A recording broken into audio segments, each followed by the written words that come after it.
শহীদ মুস্তাক কে? উনি কি খেলোয়াড়, না উনি কি ব্যুরোক্রেট, উনি কি আমলা? কিছুই না। উনি 50 দশকে এসছিলেন মাইগ্রেট করে অ্যাজ এ মুহাজির ভারত থেকে, এবং ওনার কোনো পরিবার নাই, ফ্যামিলি নাই।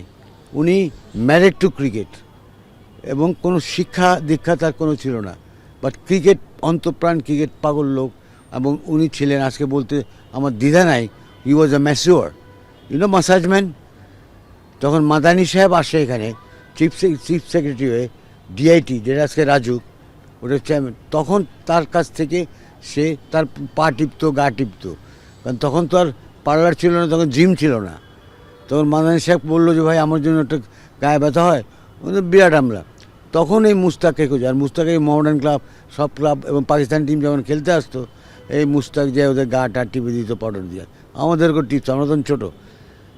ওই মাদানী সাহেবকে দিয়ে তিনি একটা জায়গা নেন, যেই জায়গা নিয়ে ওখানে একটা ক্লাব করেন, Azad boys club.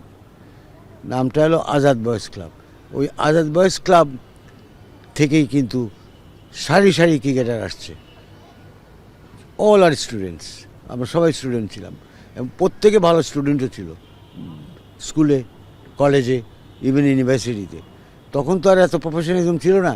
Cricket everybody we played for the love of the game and for a pride, একটা সম্মানের জন্য, ভালোবাসার থেকেও। তো সেই সময় এই মুস্তাক প্লেয়ার খুঁজে খুঁজে খুঁজে আনতো। তো হি ওয়াজ এ গ্রেট সংগঠক। দুঃখজনক হলো সত্য, ওকে যখন বাংলাদেশ সরকার জাতীয় পুরস্কারে ভূষিত করে, যখন শুনলো যে এরকম একটা লোক ছিল, আমরা বহু চেষ্টা করলাম তার কে আছে উত্তরসূরি, বা কোনো আত্মীয় আছে কিনা বাংলাদেশে, সেটা রংপুর হোক, দিনাজপুরে হোক, বা সেই পাহাড়ি এলাকায় হোক, কোথাও খুঁজে পাওয়া গেল না যে তার কোনো আত্মীয় স্বজন কেউ আছে। তো কিছু করা গেল না, তাকে ওইভাবে আর দেওয়া গেল না। But he is one man, যার লাশটা আমি দাফন করেছিলাম যখন তাকে গুলি করে মেরে ফেলে এই স্টেডিয়ামে, আউটার স্টেডিয়ামের ওইখানে। আর্মিরা 26 তারিখে তাকে মেরে ফেলে, 25-এ ক্র্যাকডাউন, 26-এ মেরে ফেলছে। তো সেই মুস্তাক আমি বলি আমার গডফাদার ক্রিকেটের, আর জুয়েলকে বলি এলো আমার পার্টনার। পূর্ব পাকিস্তান থেকে বাংলাদেশ, ওই সময়ের যে প্লেয়ারগুলি ছিল, জুয়েল, আমরা, everybody was A quality player ওই সময়।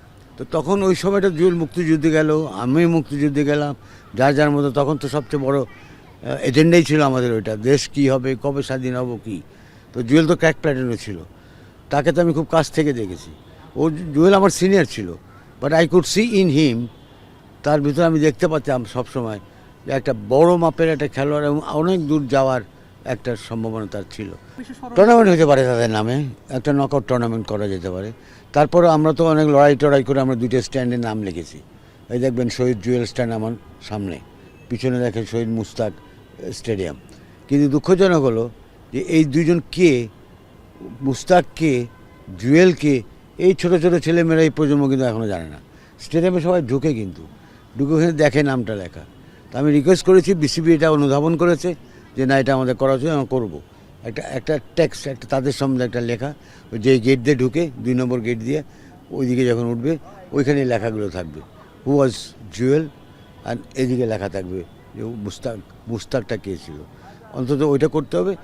আর তাদের নামে একটা, যেরকম ইন্ডিয়াতে অনেক বড় বড় খেলোয়াড়, বড় বড় সংগঠনের নামে টুর্নামেন্ট হয়, ওখানে ওই যে বুচিবাবু এরকম খেলা হয়। বাট আমাদের অত মাঠ নাই, বা তারপরেও আমি মনে করি দুজনের নামে একটা টুর্নামেন্ট 10 দিনের, একটা স্কুল ক্রিকেট লেভেলে